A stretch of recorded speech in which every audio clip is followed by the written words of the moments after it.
Anna studies insects because social insects offer a wealth of methods optimized by evolution of solving organizational problems in complex systems that consist of simple parts.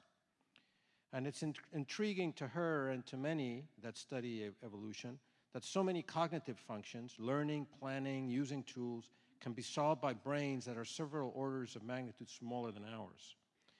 As Anna will demonstrate tonight, understanding what different brains are used for can help us understand why they evolved. So I ask you please to welcome our special guest tonight, Dr. A Dornhaus.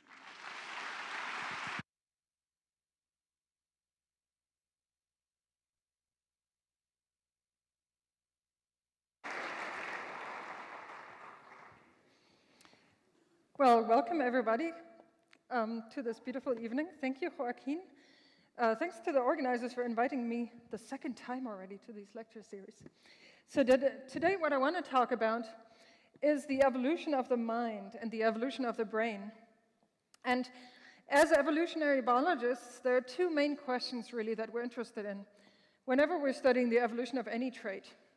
The first main question that we're interested in is, what is the function of this trait? Why does this trait evolve? Why do we have black hair or blonde hair, large or small hands, and large or small brains?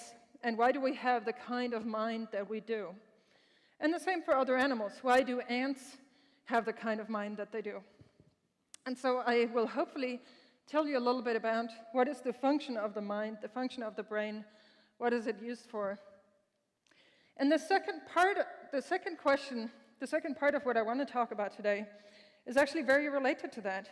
We want to explain the variation that we see in the natural world. If you look at the natural world, all the different kinds of plants and animals that you see out there, there's an incredible variation, there's incredible diversity. There's interesting differences between all these different kinds of plants and animals. As Joaquin said, I study ants and bees. For example, there are about 350 different species of ants just in Arizona, about 20,000 in the world. What is the difference between all these species of ants? Why are there so many? But also, how did evolution shape their differences? Why are some big, some small, some brown, some red, some aggressive, some harmless, some farm fungus? Some are lazy, some are not. So, as evolutionary biologists, we're interested in explaining this amount of variation that we see in the natural world. And so I will introduce you a little bit to the amount of variation that we see in minds and brains, and I want to give you just a glimpse of what kinds of explanations we have for this. Okay, so here's a brain, a human brain, and like Joaquin already said, last week, we heard about sort of the details of the mechanisms, the machinery that is in the brain and how it works, and also a little bit about how it develops. But what I want to talk about, like I just described, is the broader view. If you look at many different kinds of animals, many different kinds of brains, you see that they're very different. They differ in size. Here, the rhesus monkey has a little bit of smaller brain than a chimpanzee and a smaller brain than a human. And the crocodile has a really tiny brain if you think of how big his head is in comparison to all these heads. So there's a difference in brain size, but there's also lots of differences in brain shape. And in fact, the shape is correlated with different functionality. So the colors of the brains here are, of course, not the real colors. So these colorful brains here, they're just, the different parts are painted in the different colors to show you that these are different parts of the brain that fulfill different functions. And it looks like we don't have the blue part or the green part here, but we do actually. It's just so small that it's hidden underneath here. And the pink part of the brain is particularly large in humans. That's called the neocortex. And we'll hear about that specific part of the brain a little bit towards the end of the talk. But my point here is just for you to see how much variation there is among different kinds of animals, both in the size of the brain and the structure of the brain. So we're not just interested in the brain itself, we're interested in what the brain does. So the popular definition of the mind is that the mind is what the brain does. Here's my picture of the mind. And that includes many different things, some of which we've heard about in the last lectures. So perceiving the outside world, the use of our sensory organs, smell, vision, auditory senses, so hearing and so on, that's all part of perception how the outer world gets into the brain, into the mind. And then after perception, we have learning and memory. We detect patterns in these signals that we perceive, and we remember some of these patterns. And then after memory, or at the same time, we have decisions that lead to actions, lead to behavior. And so, in fact, the field of animal behavior studies all these different parts. The field of animal behavior might as well be called the field of studying animal minds, but generally we don't want to overload the word mind. Some people think of something very specifically human, although I think there's sort of a general thing that we're talking about here, which is everything that the brain does going from perception to action, all the way through all these different processing stages that happen in the mind. Okay, so my talk has about 3 parts, and the first part is trying to explain to you what is really the puzzling thing, what is the thing that we want to solve, what are the questions that we want to answer. And in particular, I want to talk about variation within and between animals. It'll become clear in a minute what I mean by that. But essentially, I'm setting up the question here, I'm setting up the puzzle that I hope will have you striving to finally hear what the answer to the puzzle is. And I think evolution is the answer to the puzzle, and I'll explain a little bit about why I think that is the case. And then I want to take a specific example. So everything I say up to that point is sort of going to be general about the mind, everything that the brain does. But one specific thing that the mind does that we've already heard about in past talks is learning about the outside world, being able to predict something about the world. And so I want to take that specific activity of the mind as an example to show you how that specific aspect of the mind evolves in some different species of animals. Okay, so I already said this. We're interested in variation. Now here's a puzzling story. Here's one example of what I mean by the question that I hope you will all be dying to hear the answer to. So the question, in this case, is not really about the cuckoo, but the cuckoo is a bird that's a social parasite. So everybody knows, or many of you know, that raising children is an enormous amount of work. It costs lots of money, lots of energy, lots of time. People get gray hairs. Birds often die, actually, because there's so much work to feed these demanding offspring. So the cuckoo, cleverly, or through evolution anyway, came up with a solution to that, which is to get somebody else to raise his offspring.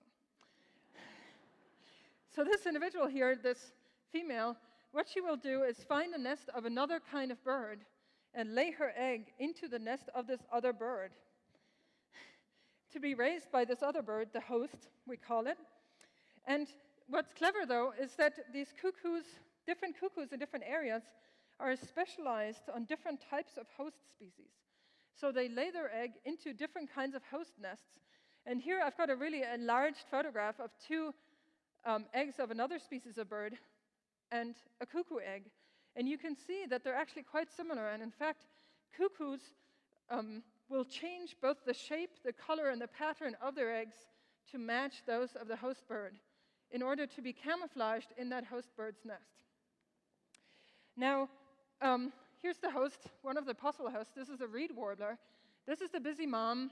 This is her nest. These are her eggs. But in fact, there's a little imposter here. That is the cuckoo egg. And I'm sure you can't tell, I can't even tell from this distance which one it is. I just know because I looked it up beforehand. But you can see that the cuckoo egg is very camouflaged, right? It's hidden among these other eggs. Nevertheless, there are subtle differences if we actually scroll back a little bit. Here, there's just a little bit of a subtle difference in this example. You can see that these are a little bit more brown. This is a little more black. So if you look really, really closely, you can, in fact, distinguish it. And the reed warbler, this mom, anticipating all the work that every one of these eggs is going to produce just a few weeks from now, she is actually incredibly well equipped mentally and in terms of her perception to detect these imposters, to detect the wrong egg, the cuckoo egg, in her nest. And once she recognizes it, she kicks it out. And so then she can spend all her effort raising her actual own children. Now, that's quite impressive. The reed warbler seems to be a clever bird. But now look at this here. What is that? That is a cuckoo chick that escaped detection. Apparently, it was not recognized as an egg. The subtle differences were just subtle enough for this reed warbler mom to miss it. But now, this is what it's supposed to be like. This is what it's actually like. Detect any difference? How can this bird not detect the difference? I mean, look at this. How subtle is that? How non-subtle is this? So this is the puzzle that I hope you want to hear the answer to, and I'm going to torture you for another 20 minutes. I'm not telling you the answer until then. But you have to pay attention so you don't miss it. But anyway, so my point here is, obviously, this bird has great ability to distinguish subtle visual differences when it's looking at the eggs. But when this gigantic bird that can't possibly this guy's offspring, or this mom's rather, is there instead of 4 or 5 of her own offspring that are supposed to be this size, you can just about see them peeking out of there. It doesn't look anything like her own offspring. And yet, there's nothing wrong with her eyes, but still she can't tell the difference here. So this is weird. Bird brain. Of course, it is a bird brain, but like I said in the beginning, bird brains can tell the subtle differences between the eggs, so there's no reason to expect them to not be able to detect this. But the general point here, and this applies to all brains, not just birds or reed warblers in particular, the bottom line to take from this is that all brains have specific skills and not other skills. From one kind of detection recognition skill, you cannot necessarily extrapolate to any other detection recognition skill. And we'll get back to this example to find out why, in this particular case, it is the way it is. But that's puzzle number 1. Why are brains so specific? Why can she do this problem but not this problem? Why this is true for other animals too? Why can they solve this problem but not this other problem? Why are their skills so specific? The second puzzle that I want to get to is the one that I alluded to in the beginning already. This is the same picture, of course. Why are there these big differences between these species? Why doesn't the crocodile need to find food, defend himself, maybe against competitors, find mates, raise his offspring just as much as the rhesus monkey or the rat or the mouse does? And in fact, this is just vertebrates. You may think that's all animals, but of course it isn't. Most animals are insects. This is a fly, just as an example for an insect. When I say most animals are insects, I mean most species are species of insects. So if you count the number of types of animals, most of them are insects. If you count the number of individuals of animals on the whole planet, most of them are nematodes. Nematodes are little worms, some of them less than a millimeter long, that are often very rich in soil. So if you take soil from your garden or from a forest or anywhere really, you'll usually find lots of nematodes in them if you have a microscope. Regardless, my point here is that among invertebrates, there's also a lot of variation in brain size and brain structures. The nematode, I couldn't really find a better picture of his brain, but the point is that it's very small. There is a brain. Almost all animals have brains. I'll get back to that point in a second. But it's very small. The fly's brain, if you held a human skull next to this with the brain drawn in, just like this, it would be almost the same size, right? So this is a really large brain compared to the head of the fly, right? So does that mean they're very intelligent? I don't know, but we'll get back to that. But it does mean that among invertebrates, you get just as much variation in brain size as you do among vertebrates. Here's a comparison of some of these. This is a jellyfish, and this is actually an animal that has no brain at all. In fact, the nervous system of this animal, you can just see, if you look very closely, these little white strands that go around that are inside the jellyfish, but the jellyfish is transparent, so you can see them there. So these little strands are the nerve cells, the nerve strands of the jellyfish, And they do form a neural network that goes all around, but it doesn't have a brain. It doesn't have a clump of nerves somewhere that makes all the decisions. So how weird is that? Animal without a brain. Still does fine, though.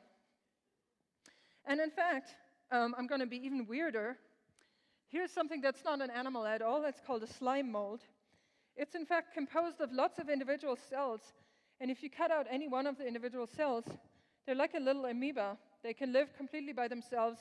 They like to live on the forest floor too. They eat bacteria. They can crawl around. They can do all kinds of things. Slime mold.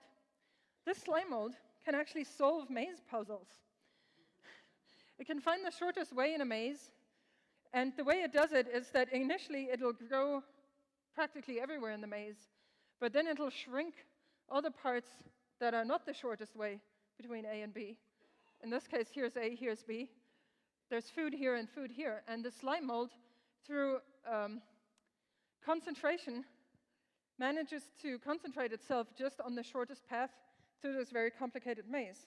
So what's amazing about this is that, of course, the cells that are here in this part of the branch, they have no way of detecting either this or that food from this point, right? So there's either very complex problem solving or very complex social communication going on in order for them to all be connected on this shortest path.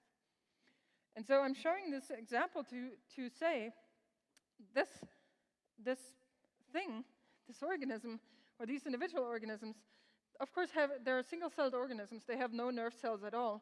They don't have a brain either. But yet, they can still show fairly complex, flexible behavior, the kinds of things that we test when we do mind experiments. We do lots of maze solving, send rats through mazes and stuff. So same thing can be done by a slime mold.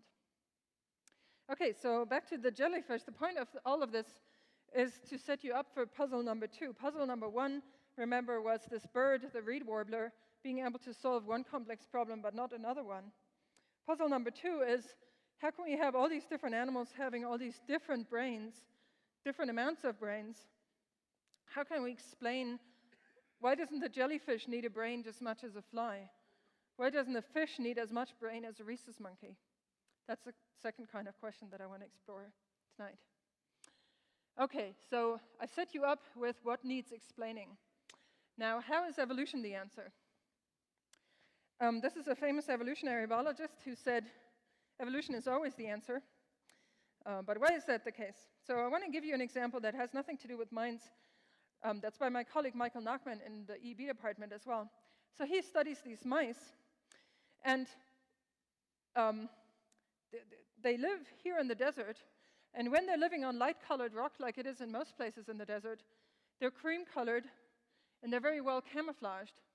But every once in a while, there's a mutant that is a little darker and gray. And of course, this mouse here is set off against the light rock incredibly clearly, so it's probably going to be eaten by a coyote right after the shot is taken. On the other hand, some of them live in these lava flows. That's also in Arizona. And I don't know if you've ever been to one of these, but this is essentially an ancient lava flow. A volcano erupted, the lava spread through this whole area, and it's basically black rock. So the whole point is there's areas of black rock. Now, on the black rock, this cream-colored mouse is not doing very well. It shows up against the background really well. So what is evolution about? Evolution is about the fact that a population of mice living in the light-colored desert is going to adapt very quickly to this background, and all the ones with the dark color are going to be weeded out. Whereas a population of mice living on the black-colored background, these guys are going to be weeded out. And maybe this was all obvious to you, but the point to really keep in mind here is that each trait has costs and benefits that depend on the habitat and the lifestyle of the specific animal, where specifically it's living. You can't just say cream-colored mice are better protected against predators, because they are if they live here, but they're not if they live there. So every trait has specific benefits that depend on the habitat and the lifestyle of that particular animal. Now, what I said here is costs and benefits, right? The benefit of the cream color is to be protected on the cream-colored rock, but the cost is that on the black-colored rock you don't do so well. But there could be other costs. Maybe there's a cost to producing the dark pigment. Maybe there's other subtleties to what makes the dark or the light color better. But when we're talking about brains and minds, can there be a cost to the mind? Can it ever be bad to be able to be intelligent, to learn? What habitat could, where could this not be the best thing to do? Where could it be bad to have a complex, well-functioning mind and brain? Well, what I want to convince you of is that actually a mind is incredibly costly. Excuse me. A mind and a brain that makes it is costly to build, costly to maintain, costly to use, and if it wasn't for all these costs, it is also costly to learn, even if the brain is free, because learning means you're making mistakes when you haven't quite learned yet. So, to convince you of this in a little more detail, this is a little cartoon from a fantastic book by David McCandless. And so what he's drawn here is a person, and he's drawn the different body parts of this person in proportion to how many calories they're using. And you see that the brain is much bigger than it should be, right? So the brain is using many more calories than it should be using if you just went by the regular size and weight of it. In fact, the brain is using 25% of all the energy, all the nutrition that we take in every day. So that's a huge amount compared to the fact that it's not really that big of an organ.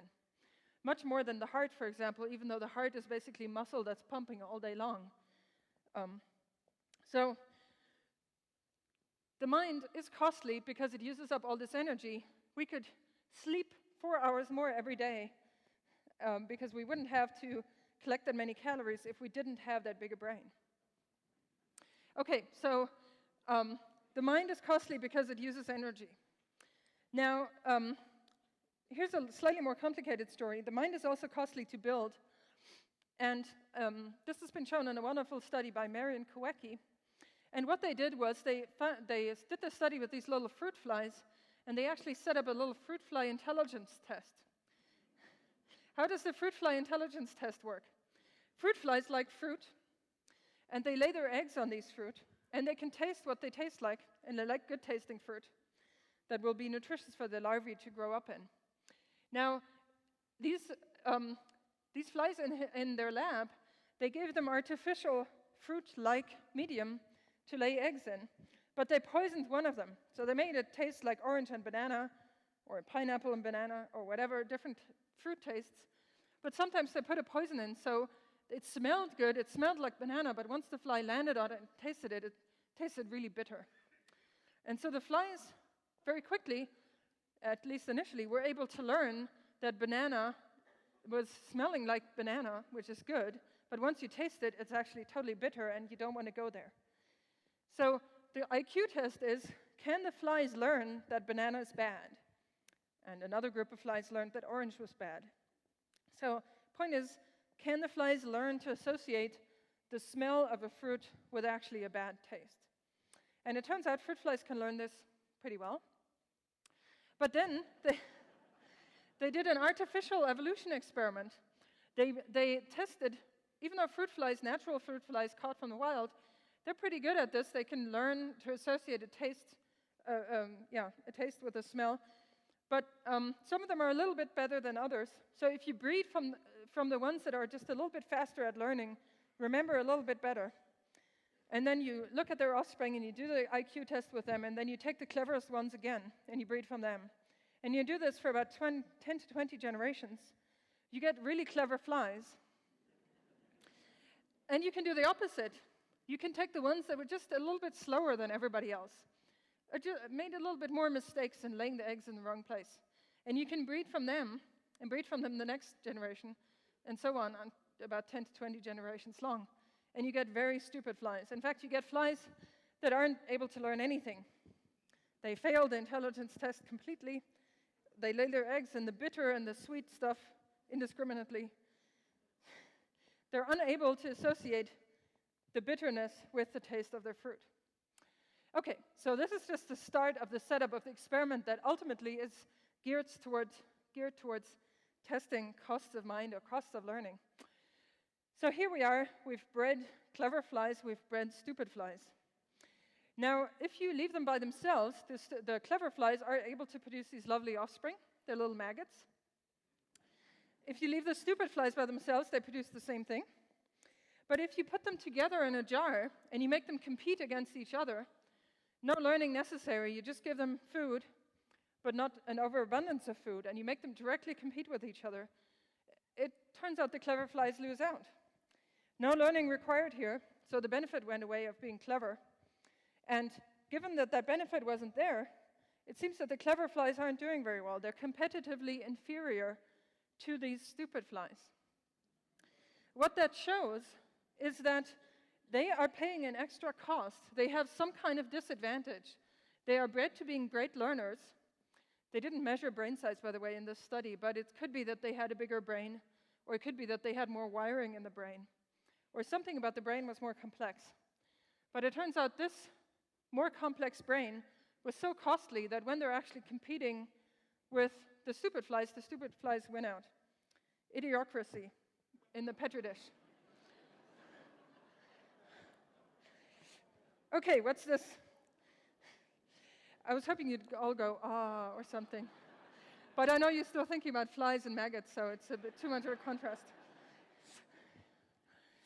Okay, so at least the women, go ah for a moment for me.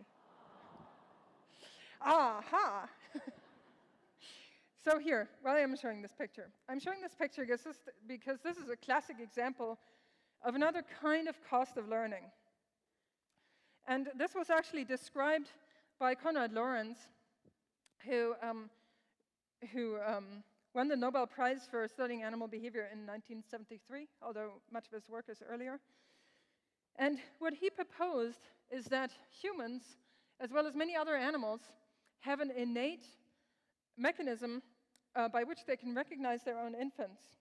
They can recognize their own infants by particular body shapes. In particular, the infant's head is usually rounder, the eyes are usually bigger, there's less protruding noses and stuff like that. And so we automatically find something that's very round and has very big eyes, very cute, very worthy of protection, worthy of nurturing. Everybody, usually, if they're not neurobiologists, want to protect and pick up this kitten. And so, why is this? I want to make the argument here, which is the argument that Konrad Lorenz made, slightly modified, is that if we had to learn what our infants look like, if we had to learn to be protective and nurturing to kids, young kids and babies, that would be costly, because even when you're starting to learn something, when you haven't yet learned, you're making mistakes. Otherwise, how would you learn? But if you make mistakes, if you drop your baby once too often, or you fail to nurture it in the appropriate way, that might be an incredibly costly mistake, right? So that may be a mistake not worth making. You may not have enough chance to do trial and error learning with that. So there are many behaviors where a mistake, even a single mistake, is so costly that it's not a good idea to have to learn how to behave appropriately in this context. And so here, the alternative to learning, of course, is innate behavior, which means genetically determined behavior that you're born with. You don't have to learn it. You have a hardwired strategy that you follow. And so in this case, what Lorenz was arguing is that we humans are hardwired. We have an innate response. We are protective, nurturing to anything that has a round head and all these features, large eyes, and so on. And sometimes it extends to the wrong thing, or at least from an evolutionary point of view. But in many cases, costly mistakes are avoided by this strategy, by not having to learn. And in fact, this provides some amount of answer to our initial puzzle, right? If you remember, here's the reed warbler somehow failing to detect that this is totally the wrong chick. But you have to remember that the reed warbler doesn't encounter a cuckoo every day, every year even. The reed warbler, for the most part, is raising his own chicks. And so she has an innate response like we have to a round head. She has an innate response to these gaping beaks that are orange and yellow and very striking colors. And the innate response to this picture is to stuff food into it. So the cuckoo is triggering all the right buttons, just like the kitten was for us. And this reed warbler triggering the protective, nurturing, feeding responses from the mother bird. In fact, perhaps even more so than the real chicks, because his beak is even bigger. Now, so this is part of the answer, right? That there is an innate pattern. This female can be as intelligent or learnable as she wants to be. She has this innate hardwired response to feed something that looks like a gaping chick's mouth. But the other part of the explanation, the other side of the coin, the other way of phrasing it, is that what if she was more discriminating? What if every time she was faced with her own chicks, she was thinking, is this actually a cuckoo chick? Should I keep this one? You know, you can imagine that most years, most nests, there isn't a cuckoo chick. Now, if these females were really discriminating, very critical of their own chicks, always examining them at every moment if they are really the right ones, what if the light falls just so? What if she's in a bad mood? What if something happens and she mistakes one of her own chicks for a cuckoo chick and throws it out? That would be an incredibly costly mistake. Why is that mistake not made when the eggs are there? Because an egg, from a mother bird's point of view, is actually not very expensive. If she accidentally throws out her own egg, which they do regularly, she just lays a new one the next day. She can replace an egg very quickly. An egg does not yet represent a big investment, but a chick that's already grown to this size represents a huge investment. Once everybody's hatched in this nest, she won't be able to replace them, because if she laid another egg now, first of all, it would be too late in the season, and second of all, she already spent a lot of time feeding and raising these chicks to the point where they are now. So being discriminating when she already has chicks is much more expensive than being discriminating when it's just the eggs. And so that's what ultimately explains why the reed warbler is incredibly discriminating when it comes to eggs, but not very discriminating when it comes to these cuckoo chicks. And because they're so good at discriminating the eggs, this is actually quite a rare situation. Okay, so I've talked about evolution and how evolution produces adaptation to the particular habitat and lifestyle of any individual animal. I've also talked about the fact that there's an alternative to learning, an alternative to complex mind processes. Very often we can get by with a hardwired behavior. It may lead us down the wrong path every once in a while, but if the mistakes are too costly or if it's too costly to make that brain, then the hardwired path may work just as well. So we've talked about all these costs of having a mind, costs of having a brain. Now I want to talk a little bit about what are the benefits and where is it actually worth having a complex mind. And like I said, I want to focus just on one aspect of mind. I want to talk about learning. So what does learning really do? What is the benefit of learning? Learning helps us to predict the environment. This is what Lynn Nadell talked about in the first lecture, which helps us to choose the best action. So learning helps us to predict the environment and helps us to choose the best action in that environment. Now, theoreticians, for the most part, and animal behavior scientists, have thought about this very hard and come up with this rule. So learning produces the most benefits, and you should learn when whatever the best action is changes across generations, but not within generations. So the best strategy has to be different from generation to generation, but the same within an individual's lifetime. Why is that? I want to go through this step by step. Now, if you imagine you're in a situation, or you're a type of animal, where the best action is the same across generations, generation in, generation out, you, your children, your grandchildren, the best thing to do is always the same thing. Then an innate strategy is possible. For example, in these birds, and a lot of different types of birds, bird migration is a strategy that's fairly complex, but it's the same year in, year out. In cold regions on the Earth, a lot of birds migrate south to warmer climates, and in many cases, this behavior is completely innate. It's completely hardwired. The birds, even if they've never done it before, even if nobody else is around to show them, at a certain time of the year when the days get shorter, something will be triggered in their brain. Their hardwired program will kick in. They will start flying south. And in fact, they can have all kinds of complex rules. There's the blackcap is a bird in Europe, a small bird like a tit. that migrates all the way from Europe to Africa. And some of them actually have the program of fly southwest for 3 weeks and then fly south for another 4 weeks. So it can be fairly complicated. And this is all hardwired, so there's no need for learning. They don't have trial and error either. It would be way too costly to do it by trial and error. What if you end up in the Sahara, you never get out again? But also, it's the same every year. Africa doesn't move, Europe doesn't move. It's always the same direction that you have to go to find your winter quarters. So in these cases, the best action is the same across generations. And it's easy to make a hardwired, innate strategy, evolve a hardwired strategy that helps these birds do the right thing every time. No learning is necessary. Now, what if you think about the other extreme? What if the best action changes so often that even from day to day, within the same individual's lifetime, the best thing is never the same? So for example, if you imagine you're a little mouse or something that lives in this leaf litter here, and you're looking for crickets or something to eat, and you found a cricket here today, and you found a little worm over here tomorrow, and then the day after, you're looking for something to eat again, but the best strategy will be different again, right? Maybe now something is over here.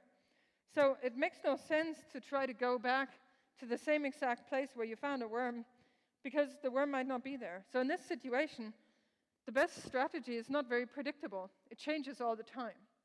And so in this case, it doesn't really make sense to build a costly brain in order to learn where you found the worm, because it's not going to be there the next day anyway. So the learned strategy is not valuable for long, and a random choice of where to search might be equally good and cheaper to do, because you don't have all these costs of building a complex brain. Now, when is learning beneficial? Like I said in the beginning, when the best action changes across generations. So unlike the migrating bird, your best strategy is not your children's best strategy. But when within an individual's lifetime, there's a certain amount of predictability. What I did today is also going to get me food or success at whatever I'm doing tomorrow. So one very common context in which learning does occur is spatial orientation to some kind of home site. This little hummingbird is nesting here. It's going to nest here tomorrow and the day after. So the pathway to get here is going to be the same day in and day out for this particular bird for this year. So there's predictability. But next year, or the children of this bird will not find the nest in the exact same place. They will probably nest in a different tree, maybe even in a whole different area. So finding your own home site is something that's going to be changing from generation to generation, how to get there exactly. But it's going to be very consistent for each individual animal. So that's a situation where learning is very beneficial. Okay, I'm just going to check how I'm doing for time here. All right. So, I already told you lots of stories, but I want to go through 3 more real quickly. So these are all examples where people have found different animal species that are very similar in many ways, but that are different in one crucial way, that in one case makes learning important and beneficial, and in another case makes learning unnecessary. For example, foraging. We know that rats, and humans in fact, are incredibly good at taste aversion learning. What that means is if you taste something new, you eat a new food, you get tummy ache a day later or a few hours later, you're never going to eat that food again. That's what rats do. They try all kinds of new things, but they never eat it again if they get sick afterwards. And they're very good at this. They can remember, they can associate the tummy ache even hours later with the food that they ate, especially if it's a new food. And that's probably because rats, as well as humans, are omnivores, and so often do encounter new foods.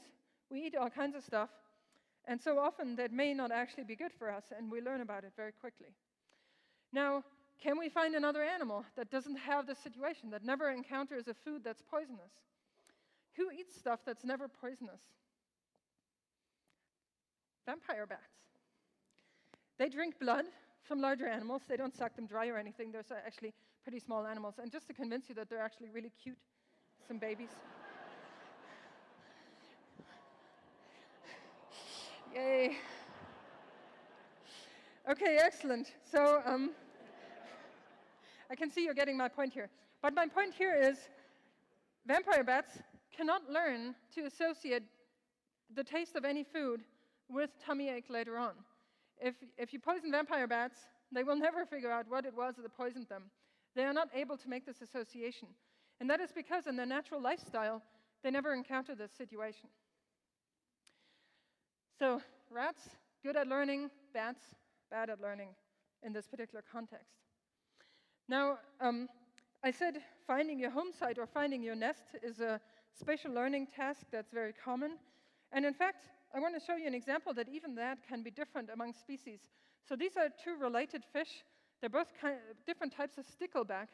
And this stickleback fish lives in the open water, up in the water column near the surface. And this fish lives at the bottom of a lake. And at the bottom of the lake, there's lots of plants and sticks and rocks and stuff. And those things can help you orient yourself to find your home site, to find good food sites, and so on. Whereas if you live in the open water, there's never any landmarks to orient by. And in fact, what that means is that their brains have evolved in different ways.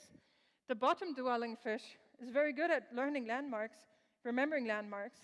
The open water-dwelling fish is able to find something just by memorizing the way, the movement that it made, but not by memorizing landmarks. This fish doesn't pay attention to landmarks, and even if you give it landmarks, even if you grow this particular individual in a lab with landmarks, they are unable to learn these signs, these beacons, to find their home site. So there's an evolution of different types of learning in these related fish, just like the rats and the bats. The rats were able to do taste aversion learning. These bottom-dwelling fish are able to learn landmarks. The bats never learn taste aversion. These sticklebacks never learn landmarks because in their natural habitat, that is just never beneficial. There aren't any landmarks to make use of. Now here's a cool story that is an example of learning being an adaptation to social context. These are pinyon jays. They actually occur in Arizona. And they, as you may know, collect seeds from pine cones, and they store these seeds. We call them we call that caching. So they store these seeds in the ground by digging them into the ground and leaving them there over the winter. And then over the winter, they can recover these seed caches and be fed over the winter. But also in spring, when they're breeding, when they're raising the offspring, they recover these seeds from the caches. And they can remember the locations of hundreds of caches in the soil. So that's pretty remarkable. But the other thing that's remarkable is that they're monogamous. So they live in mated pairs, one female and one male together for several years. But every once in a while, they split up or one of them dies. And what I want to talk about is what happens when they do split up to the females. So first of all, when they are mated, females and males living together, it turns out that when spring comes in the breeding season, the female will just sit on the eggs, and the male will be the one responsible for recovering all these seeds.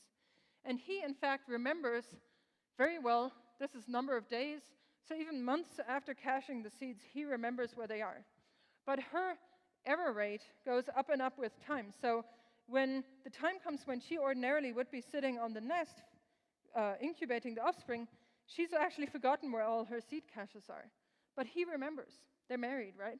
So he remembers where she cached the seeds. He doesn't only remember his own caches, he remembers her caches as well, whereas she's forgotten everything, apparently. So I know the men in the audience will say, well, spatial memory's never been good in females ever. But wait, not true. Once they're divorced, they get just as good.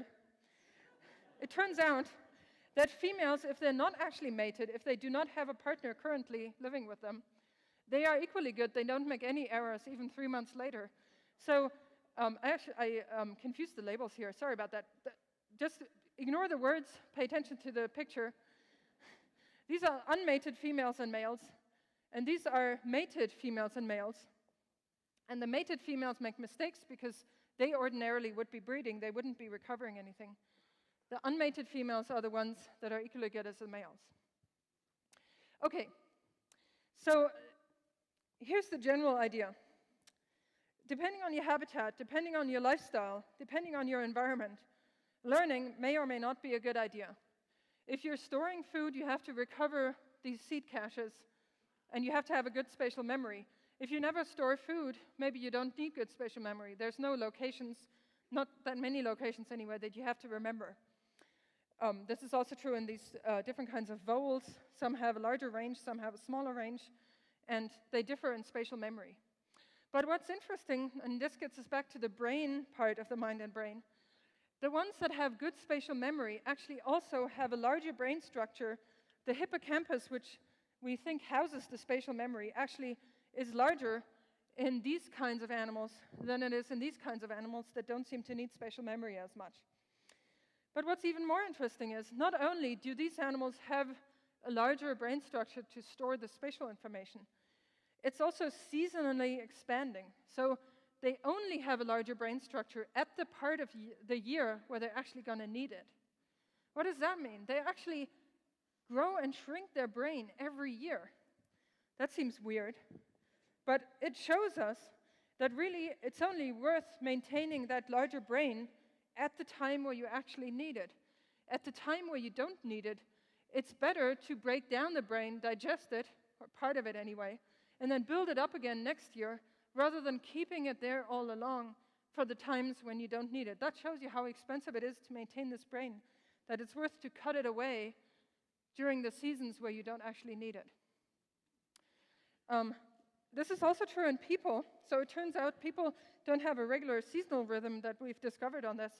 But there has been a study that Lynn Nodell already mentioned in his first talk that shows that in taxi drivers who have to have immensely good spatial memory, at least in countries where taxi drivers know where things are. So in those places, taxi drivers, this study was done in London, so that's particularly big and complex, and taxi drivers have to know all of it. And the taxi drivers in London actually have the part of the hippocampus that's used for this expanded. They have a larger hippocampus, and it doesn't just come from driving around or from the types of people who apply to be taxi drivers, because bus drivers are similar in many ways, but they do not have to have great spatial memory because they're going the same route back and forth. And they, in fact, have a smaller hippocampus than these taxi drivers in this study. Okay, to summarize this, we've shown that learning is important in some cases, not important in other cases, and in fact is not present in these cases where we've shown that it's not important. And I forgot about that. There's another story. Okay, I can't not tell you this story. It's the last one, though. Don't worry. So learning can also be important in a social context. And the cool social context here is these cleaner fish. These cleaner fish, their lifestyle it is their lifestyle to have cleaning stations in the reef. They have a particular rock by which they live. And they have other fish, we call the clients, which is this big one here, come by to them to be cleaned. And the cleaner fish do this pretty thoroughly. You can see how deeply they're going here into the gills. And what they're doing there is eating away parasites, external parasites, that cling to this big fish. And so the cleaner fish get rid of the parasites, good for everybody. Cleaner fish eat, he gets the parasites gone. But the cleaner fish are sneaky little bastards. And what they like to do, if there aren't enough parasites, or if they're just hungry, they like to just take a bite out of this big fish. They just take, instead of just eating the parasites, they take a bite out of his skin. So, of course, he doesn't like it, but he needs to be cleaned, and so he deals with it. However,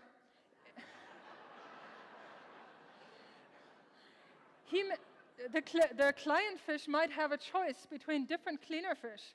He might have a choice between different stations at which to be cleaned.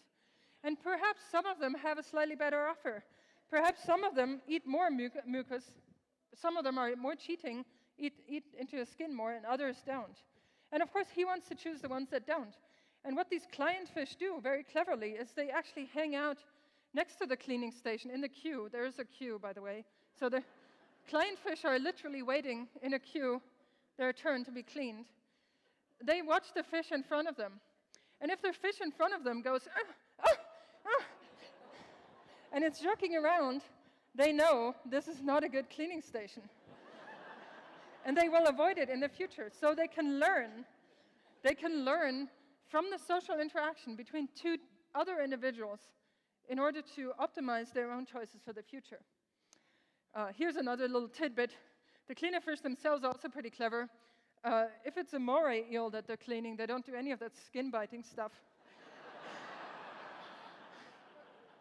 In fact, what they will do in this case is massage them very carefully.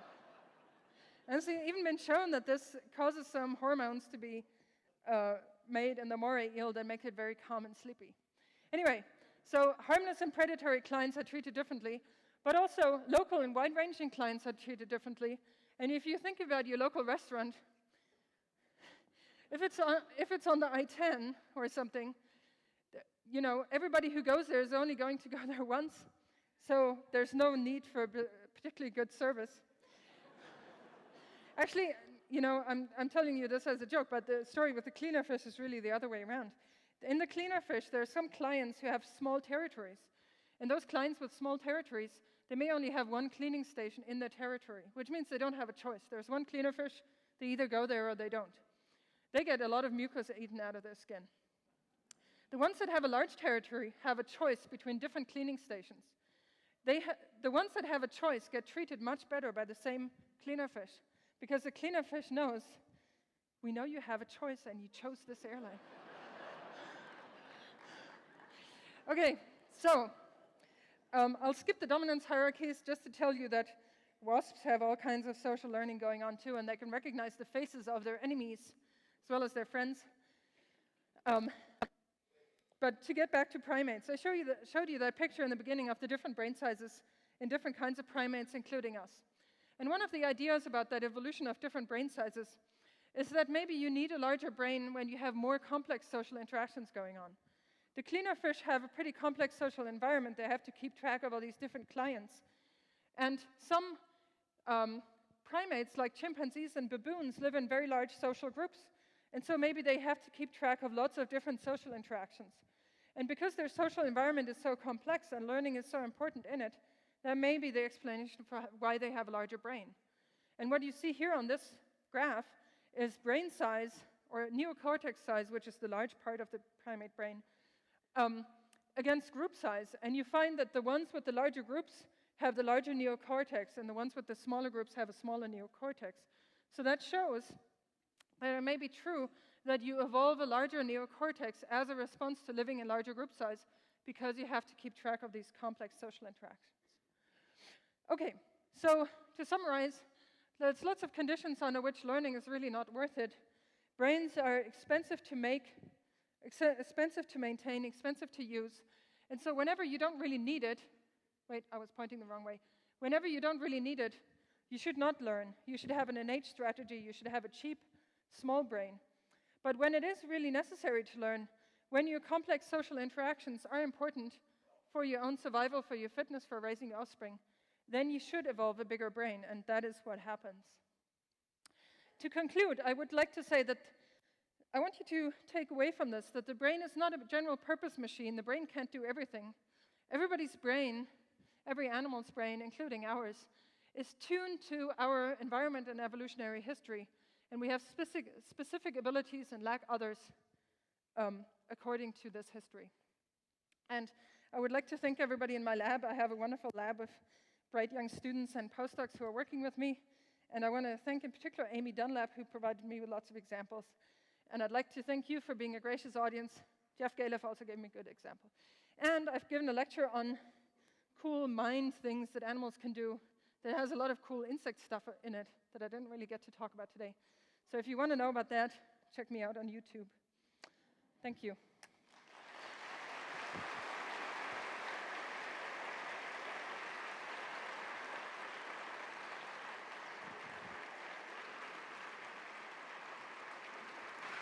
A wonderful lecture. I'm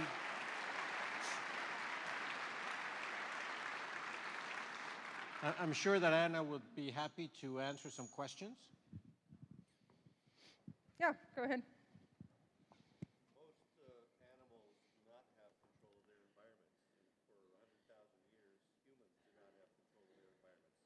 But now that we do, what does that say for an innate versus an intelligent strategy?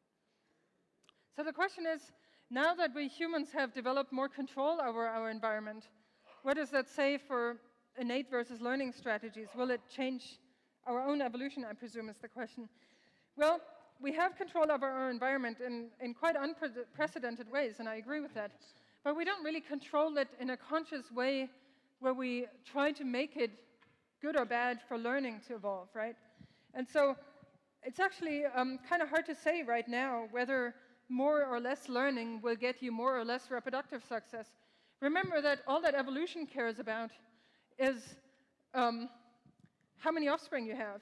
So do you think in the environment that we live in today, somebody who happens to be luckier with their genes have slightly better predisposition towards learning, are they going to have more offspring or are they going to have less offspring? If you can answer that question, I can tell you what's going to happen with brain evolution. Right.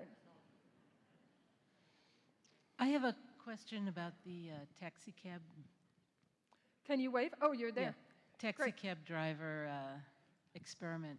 Oh, can I interrupt you for just a second? I just want to say these are pictures taken by Alex Wild, who's a fantastic insect photographer, but they're all from my lab, so you can see how painstakingly we paint ants so we can recognize the individuals and find out who's lazy and who isn't lazy. Anyway, now back to your question, the taxi drivers in London. Well, I have a real quick question. Does that change their reaction to each other? Well, I don't think the actual colors, their vision isn't actually very good. So I don't think the actual color does, but the presence or absence of these strange blobs on their skin do change their reaction to one another. If I just paint a couple of them and everybody else is normal, they either get killed or groomed. If the grooming's successful, they survive, otherwise they don't. So what we have to do is we have to mark every single ant. We anesthetize everybody, so they're all passed out. They all get painted, and when they wake up, everybody has the blobs. And so they don't notice that something strange is going on because everybody seems to have it, and then that's fine. Huh. Well, going back to the taxi cab drivers. Yes. When I first heard about that, when the research was publicized in the lay literature, I wondered if anybody looked at the size of the hippocampus at the time they became taxi cab drivers versus after they had had the job for 5 years. Because I wondered if people who have a larger hippocampus tend to want to do that kind of work. Yeah, or think it's an excellent question, and in fact, lots of biologists immediately seized upon the opportunity to criticize psychologists for never being able to manipulate anything. Because of course the ideal experiment would be we divide it in the middle and we say everybody here will become a taxi driver and everybody here becomes a bus driver, and then 5 years from now we come back and see what happens. But we're not able to do that. And of course, these gentlemen and women maybe, their hippocampus size was found out by brain imaging, but when they had become taxi drivers, 10, 20, or 5 years before, nobody had thought to take a brain image of them then. So we can't go back for these same people and find out what their brain was like at that point. I don't actually know if there's a study in progress right now where people catch people that are becoming taxi driver and planning to go back 10 years later to see if anything's changed. That would be the ideal thing to do. I agree. I'm not aware that that's been done yet, but maybe it's in progress. One would hope. Does the cuckoo count the eggs? Is that one of the clues they know? If they know if there's an imposter? Birds are actually very good at counting eggs. And so both the cuckoo and the reed warbler, the host, will count the eggs. The cuckoo, when it lays its egg, will remove an equal number, usually one, of the resident eggs to make sure the total egg number is the same as it was before. And if you just add an egg, the reed warbler will know immediately that something is wrong. And if they can't figure out which one it is, they'll actually abandon the whole nest. So reed warblers and many other birds do count the number of eggs, and that's an easy way to detect that something's wrong. But the cuckoo knows this, and so they remove one egg before they lay their own. Yes? I've heard it from a number of different sources that we don't actually use our entire brain, that human beings use a very small percentage, and that indigenous peoples tend to use a larger percentage of their brain. How does that relate to what you're sharing about brain size and use? Well, I have heard that we do actually use all our brain, and that it's an urban myth that we only use 10% of it. Is there any psychologist here? Does anybody want to answer this question for me? No? That's not a psychologist either. They're asking a different question. I could in some aspect. I was going to ask the question. But the brain between the ages of 2 and 4 will learn more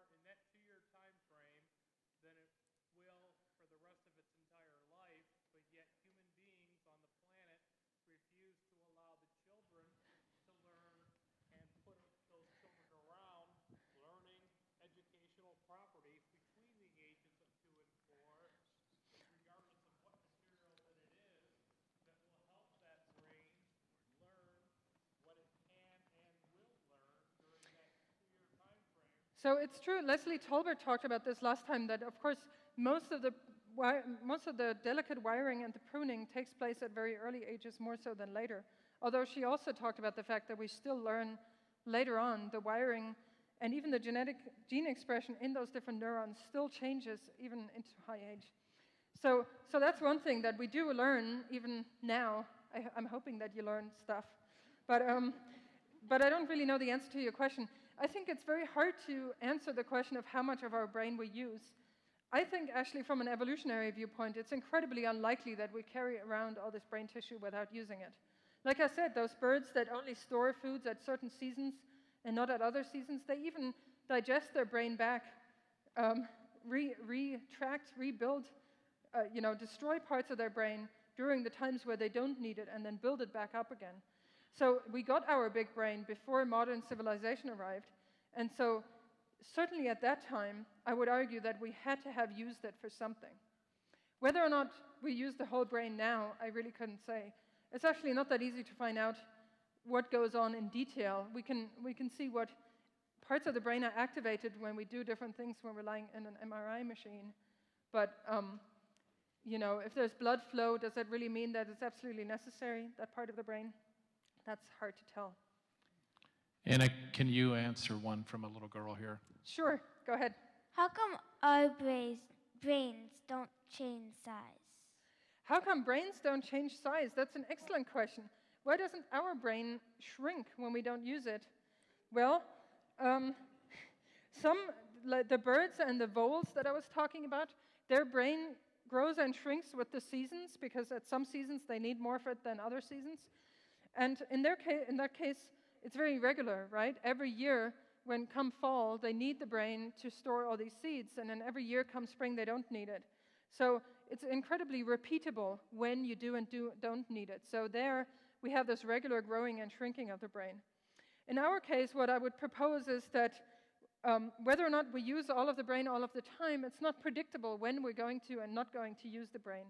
And since it's not predictable when you're going to need it, that is probably why it doesn't grow and shrink all the time.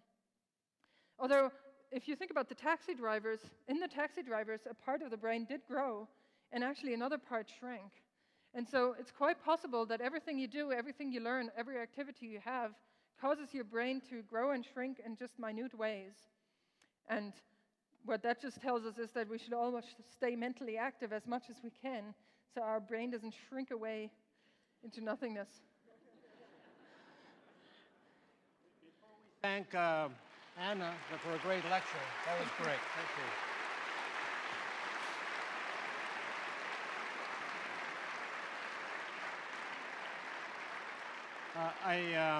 I want to remind you all that next week is spring break. We will not have a lecture, and you're all welcome to go to Cancun. But tomorrow, for those that are interested in high-energy physics, there's an extraordinary lecture in the physics department at 4 o'clock in the afternoon by Elliot Shue, and it's for general public, on matter and antimatter and what we're going to be learning about the Large Hadron Collider. So you're welcome to that as well. Thank you.